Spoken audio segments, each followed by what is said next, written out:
What is considered polite in one place may provoke dirty looks, or even worse elsewhere. What seems rude to you may be the highest form of respect in another culture. The world is governed by invisible, unwritten laws that regulate everything. From how you slurp your soup to how you greet your boss. Today, we send you on a fun and amazing journey through the strangest social codes in the world. They are so unusual that they seem like real laws. The first rule: forget everything your mom ever taught you about table manners. Seriously, in Japan, when you eat ramen or soba, slurping loudly is not just okay. It is a sign of the highest respect. Loud and shameless slurping is a direct compliment to the chef, an audible signal that you are in culinary heaven. It is also believed that this enhances the flavor of the dish. This is the complete opposite of Western etiquette. Imagine being praised for this instead of being kicked out of a restaurant. The second rule: in the Netherlands, there is a phrase that follows every social interaction. Behave normally, or just behave normally. And believe me, this is not friendly advice. It is the invisible fence of Dutch society. The goal is to blend in with others, to be ordinary. Boasting is a grave sin. Showing off your wealth is not accepted here. Don't even think about it. This is a culture of radical equality that can confuse foreigners. If you start talking about a raise, you will get an indifferent look. The most modest survive here. This is a country where a high head is quickly cut down. Finland is a country with 5 million people who would probably prefer to be in separate soundproof rooms. They are world champions in personal space. You have probably seen memes of Finns at a bus stop. Everyone is scattered as if undergoing a social distancing drill from the future. This is not an exaggeration. On a small black tray, you are expected to tip the waiter, bartender, hairdresser, the person who handed you a towel. If you don't, you will be considered not just stingy. You will essentially be called a bad person. It's not about generosity. It's a moral judgment with a price tag. 5 units. In Italy, ordering a cappuccino after 11 in the morning is a challenge to culture. It's not forbidden, but it's like asking to put pineapple on pizza in Naples. For Italians, milk coffee is only for breakfast, almost a full meal. Ordering a cappuccino during the day is a sign of a food disaster. Just don't do it. If you order it at 3 in the afternoon, the judgment will be silent but swift. You will immediately be considered a tourist barbarian. 6. In South Korea, your hands do not belong to you at the table. Rule number 1. Never pour your own drink in company. This is unacceptable. Your glass is your neighbor's responsibility, and you are responsible for their glass. Continuous exchange of respect in action. And when you pour for, an adult should hold the bottle with both hands. It is a subtle, continuous dance of social caution that shows how straightforward and somewhat selfish Western drinking culture is. 7. A quick experiment. Look at your hands. In many regions of India, the Middle East, and Africa, one hand is a social pariah. The right hand is for the important. The right hand is used for eating, handshakes, and passing money. The left hand performs a less attractive function related to personal hygiene. Eating with the left is considered disgusting, and even if you are left-handed, you are expected to adapt. No excuses. You must follow these rules not to offend those around you. 8. Everyone thinks they understand German punctuality, but that's not the case. Being on time is for beginners. It's a complex art with strict rules. A social event, arrive 5 minutes early. A business meeting, exactly on time. It's not about efficiency, but a moral code on invisible clocks. Being late is not an accident, but a lack of character. And believe me, it gets recorded in your permanent file. 9. In France, bonjour is not just a greeting, but a key. Without it, the door to the French world won't open. Society remains closed, and you stand in the cold. The first word upon entering any store is mandatory. Forget it, and you become invisible, as if you don't exist.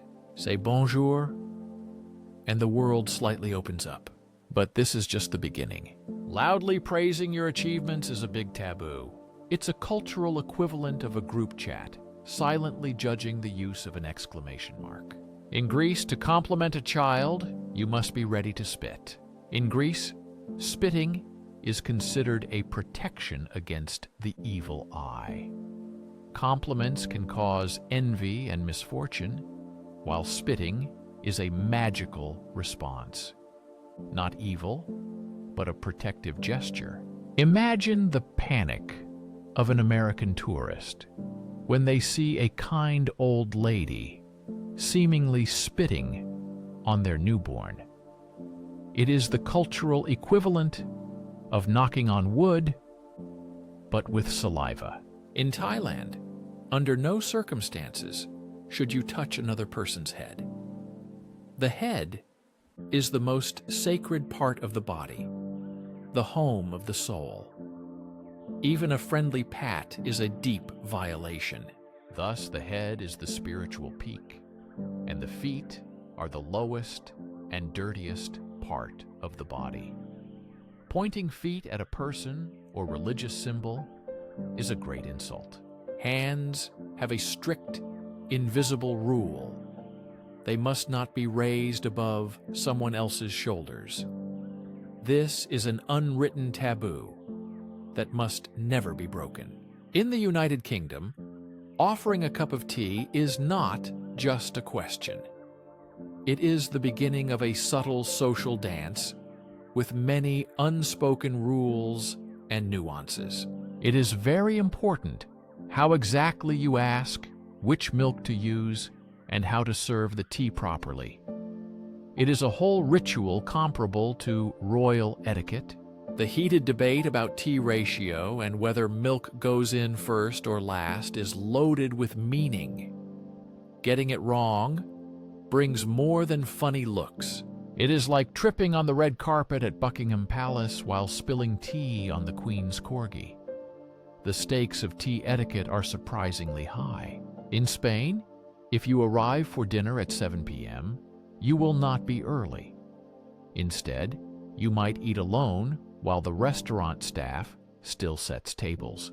Spaniards follow a different schedule: a late lunch, an afternoon siesta, and dinner starting at 10 p.m. or later. Their lifestyle challenges your normal body clock. Dinner in Spain is not just a meal, but the evening's main event. Your usual bedtime is just their appetizer, highlighting cultural contrasts in daily rhythms. In Egypt, hospitality is not just kindness, but an intense, competitive sport where you are the prize. Refusing an offer once or twice is polite. The host must insist, and you must accept on the third offer. This unwritten rule leads to an overwhelming display of kindness you are expected to enjoy. Resisting hospitality in Egypt is considered rude and old-fashioned. You are encouraged to embrace the generosity as part of the cultural experience. Just accept the fate of a well-fed hostage. In a Chinese business meeting, a business card is not just a piece of paper. It is a direct extension of the person handing it to you. You should present a business card with both hands and receive it with both hands as well. After receiving it, do not immediately put the card in your pocket. The queue in Brazil is not a straight line, but a living, breathing organism that constantly changes and transforms. You don't stand in line, you join a hive. Yes, the stereotype is true. Canadians often say, "Sorry," but you probably completely misunderstand it. Often an apology is not an admission of guilt, but a social lubricant. It can mean sorry, or I acknowledge our coexistence. If you encounter a Canadian, they will definitely apologize. If a meteorite falls to the ground, they will probably look up and say, "Oops, sorry about that." It's a verbal reflex woven into their DNA. Prepare for it. In Argentina, a quick kiss on the cheek is the standard greeting for everyone. Friends, family, new acquaintances, even men kiss each other on the cheek when meeting other men. For an American, this can be surprising and too intimate. It's not romantic, it's just customary. If you respond with a firm handshake, you loudly announce to everyone that you are a tourist. A very awkward tourist. Let's go back to Germany for a second because we need to talk about the gaze. The German gaze is a real thing. It is intense, continuous, and steady. Such a gaze may seem unsettling, but there's a catch. It's not aggression, but a sign of sincerity expressed through the eyes. It seems that sometimes when people listen to you carefully, they are actually looking for logical errors. But in reality, it's their way of showing complete and slightly intimidating attention. In Mexico, your time deceives you. Or at least, it tells a completely different story than everyone else's. The concept of time here is very flexible. If a party is scheduled for 8 in the evening, arriving before 9:30 is almost a social crime. The host might still be in the shower. This is not disrespect or laziness. It is the priority of people over the schedule. The event starts not at a specific time, but when the important people, that is everyone, have arrived. Your carefully planned schedule is just a polite suggestion. In Mexico, flexibility and human relationships are valued more than exact time. In Japan, if you are offered a gift, the correct reaction is to act as if you do not want to accept it at all. You should refuse politely but firmly. The refusal should be repeated once or twice, after which the giver should insist. It is a subtle performance, a play of modesty and persistence. Accepting a gift immediately is considered greed and aggression. It is not a bargain, but a ritual. You participate in the game of "No, I insist."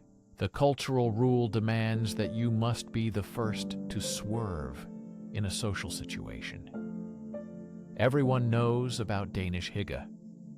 But what about its Norwegian relative, kos? You must submit to the national cuddle agenda. Resisting kos feels almost futile and might even be illegal in spirit. It is a cultural obligation during cold months. Now imagine you are in a mall in Saudi Arabia, looking for the perfect shoes. Suddenly, lights dim, music stops, and a man with a stick guides you out. This happens daily because all shops, from luxury boutiques to supermarkets, close 5 times a day for prayer. No exceptions, no delays are allowed. The rhythm of commerce yields completely to the rhythm of faith. Your shopping can only happen according to God's schedule, not your own plans. In Ireland, the most important social currency is called the crack. It is not related to drugs, but refers to the intangible feeling of a good time. The perfect combination of witty jokes, engaging stories, and contagious energy is a magical and elusive thing.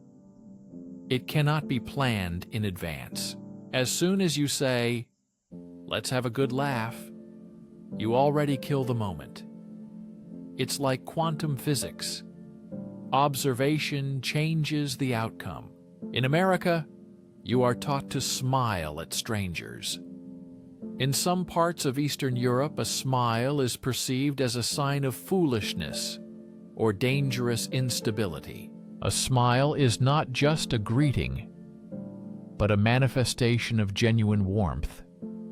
It is not given out to everyone indiscriminately. Here, a smile means you are selling something or hiding something. The Japanese have a concept key to understanding their social interactions: hun and tatami. Tatami is your public face. Tatami are the opinions and behaviors you display to maintain social harmony. Han are your true, personal feelings. Everyone understands that what is said does not always match the thoughts. This is not duplicity, but an advanced social tool to avoid conflicts. It's like a theatrical performance, and you'd better learn your lines, or you'll ruin the show. In South Africa, a braai is not just a barbecue.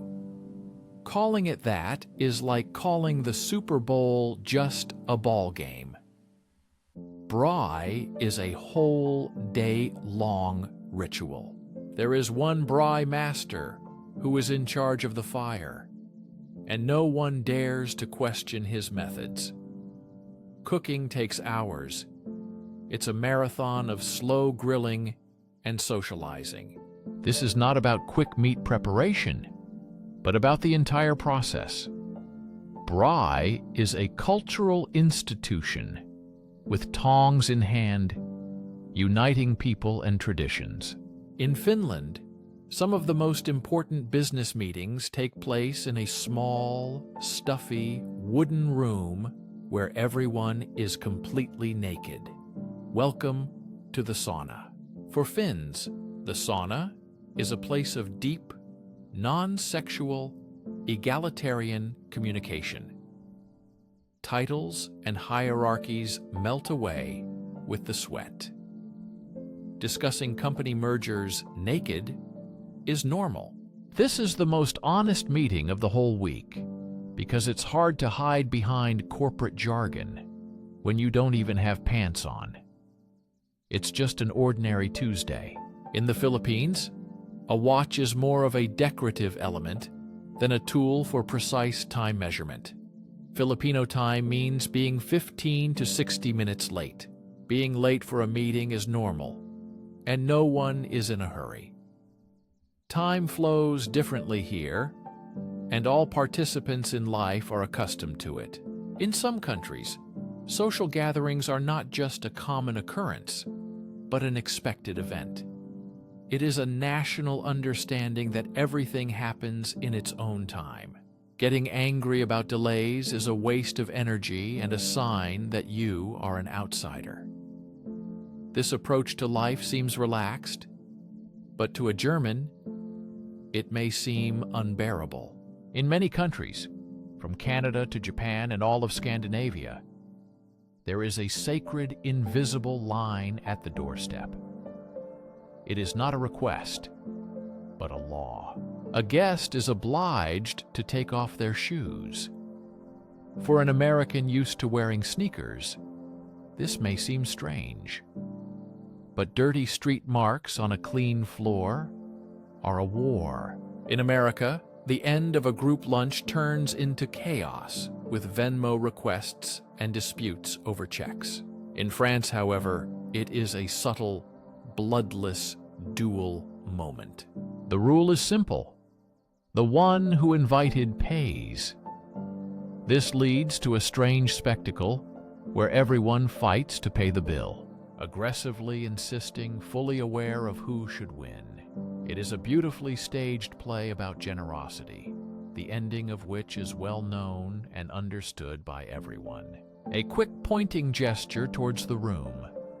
You just used your index finger, didn't you? In Indonesia, this is considered a serious display of aggression. The index finger is an accusatory jab. The thumb is a soft, respectful nudge. The difference between "look there" and "I accuse this of treason." We have already talked about the left-hand rule. Now let's apply it in practice. Imagine you are in Morocco, sitting around a shared dish with hot tagine. You eat with your right hand, scooping food with bread. Now imagine you accidentally took it with your left hand. The food stops. Everyone freezes. You have just contaminated the shared food with a hand that is considered for other tasks. At this moment, it is not your hand, but a social contaminant. In Australia, shouting does not mean raising your voice. It means buying a round of drinks and is governed by a social contract stricter than the tax code. In a group, everyone buys a round in turn. This system is a sacred ledger of social debt. The cardinal sin is not failing to pay, but accepting drinks, then leaving before your turn to shout. Leaving early is not just cheap. It breaks the entire system of reciprocity and trust among friends and strangers alike. 36. The Indian head wobble is one of the most wonderfully ambiguous gestures on the planet. It is a gentle side-to-side figure 8 motion. This gesture can mean yes, no, maybe, okay, I understand, or I acknowledge you are speaking. It is the Schrödinger's cat of nonverbal communication. For outsiders, it is baffling, but for locals, its meaning is perfectly clear from context. You are not supposed to analyze it. You are supposed to feel it. Good luck with that. 37. After Japan's delicate dance of indirectness, let's take a trip to Israel, the world capital of chutzpah. Small talk is often seen as a waste of time in Israel. Politeness can be interpreted as weakness. People get straight to the point. In some cultures, people speak with such directness it may seem shockingly blunt to an American. It is not rude, but a culture of social efficiency. They are not trying to offend you. They believe the shortest distance between 2 points is a brutally honest, straight line in communication. In Sweden, fika is not just a coffee break. It is a sacred, non-negotiable ritual twice a day in the morning and afternoon. During fika, everything stops. People stop working, sit with colleagues, drink coffee or tea, eat pastries, and talk about anything but work. Fika is a legally mandated moment of peace. Trying to work through fika is seen as antisocial and deeply strange. Productivity is fueled by these scheduled pauses, not by powering through tasks without breaks. In South Korea, before having a basic conversation with a new person, you must ask a deeply personal question. How old are you? This is not nosiness. It is a critical system requirement because the Korean language uses different verb endings and honorifics based on age. Your age determines your place in the social hierarchy. It acts as a social GPS guiding respectful communication. In New Zealand, there is a strong cultural tradition known as the tall poppy syndrome. If one poppy in the field grows too tall, it is cut down to size.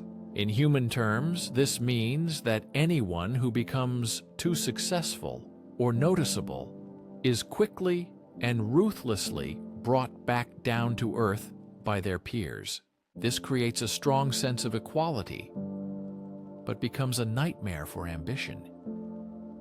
It is a cultural force that does not allow anyone to stand out too much. We all know people like that. They have a great time at the party and then just disappear. No goodbyes, no hugs, nothing. They simply vanish into the night. This is not just rude behavior. It's a refined art known as the Irish goodbye, a cultural understanding that long farewells are awkward and unnecessary. The best way to leave is simply not to leave officially. It's the social equivalent of being a ghost. And honestly, there's a certain genius to it. In Italy, conversation is not a quiet exchange of information. It's a full-bodied emotional process that involves the whole body and voice. The volume at which Americans can have a heated argument is the normal level of conversation for an Italian family at dinner. Gestures fly, voices overlap, energy is palpable. This is not anger. It is passion and engagement. A quiet, muted conversation is not considered polite, but rather boring. A library and an Italian dinner are two different acoustic worlds.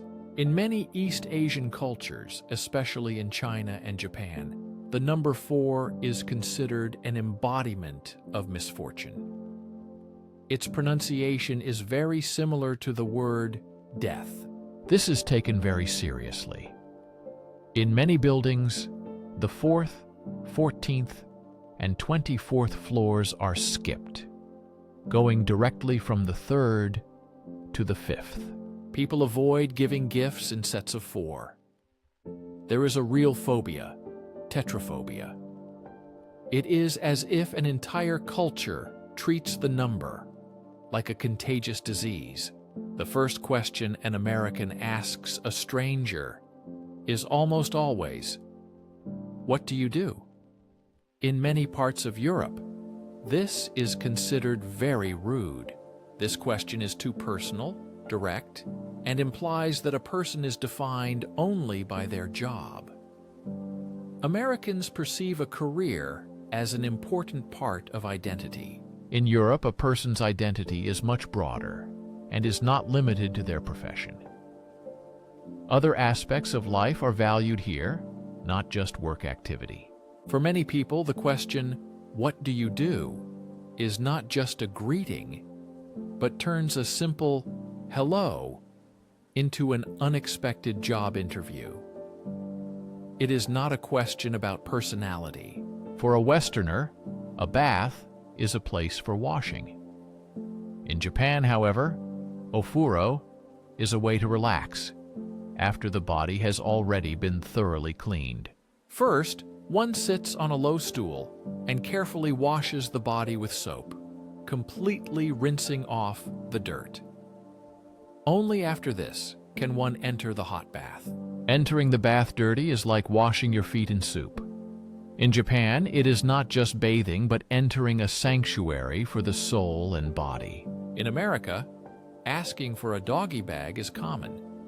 It is practical and helps reduce food waste. Such behavior is accepted and raises no questions.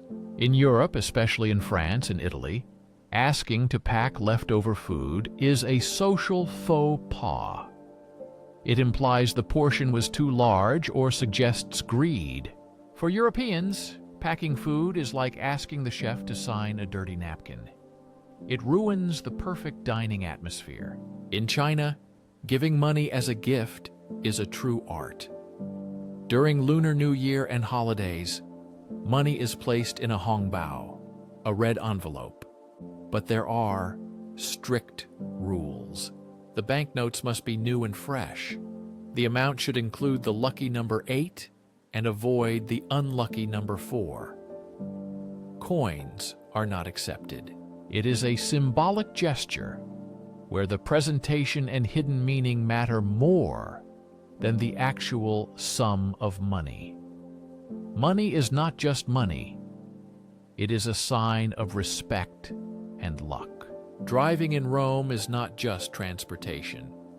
It is fast, nonverbal bargaining, using gestures, aggressive posture, and horn signals. Traffic lanes are merely suggestions. Traffic lights are festive decorations. Parking spaces are an abstract concept. But the system works, even if it seems chaotic. You are not just driving a car. You are controlling a small metal gladiator in a modern coliseum, where every maneuver is important. In America, people are taught to finish all their food to show that they liked it. In China and some Asian countries, an empty plate is an insult to the host. An empty plate means the host did not provide enough food and the guest is still hungry, which is considered rude. It is important to leave some food on the plate. Politeness in some cultures is expressed by leaving a little food on the plate. This signals that you are full and satisfied, although from a Western perspective, it may seem strange. Such a gesture can offend the host if interpreted by Western standards. This is an example of a cultural paradox where excessive politeness becomes inappropriate. We have already talked about 49 cultural traps, and only one remains. But before the finale, it's time to give the final verdict on the strangest traditions. In our opinion, the Finnish business sauna takes first place among the most unusual traditions. Why? Because the most important decisions are made here in complete absence of clothing and privacy. There is nothing in this place except 100% humidity. Negotiating a merger with the CEO while both are naked and sweaty seems like an incredible level of openness. Do you agree with this choice? Or does another tradition deserve the title of the strangest? Share your opinion in the comments. Now let's move on to the last 50th item. In Germany, there is a sacred daily ritual that is more important than the laws of thermodynamics. It is called Luften, or airing out. It is not just opening a window. It is a sharp ventilation when the air seems to be thrown outside and the room fills with freshness despite the cold or heat. This ritual is more important than anything else. In many countries, windows are opened wide for a few minutes, even in the deepest winter, to completely replace stale air with fresh and cold air. Not doing this is considered unhygienic and a direct cause of mold growth. It is a mandatory household ritual, not just a habit or preference. This is not up for discussion and is perceived as a moral duty of every person in the house. Such is the essential norm of life in many cultures. We have traveled to many countries and now understand. Each of them is a secret society with its own set of strange passwords and rules. We have studied about 50 such rules, but honestly, this list is far from complete. In every country, there is at least one incredibly strange, unspoken rule. We missed those that locals know intuitively, but which can confuse any foreigner and cause a real cultural shock. Now, the comments section is a real database for such missed rules. Don't just name the rule, but explain it as if warning a tourist before a disaster. If you enjoyed learning how much stranger the world is than you thought, support the project. Like and subscribe so you don't miss new deep dives into human madness.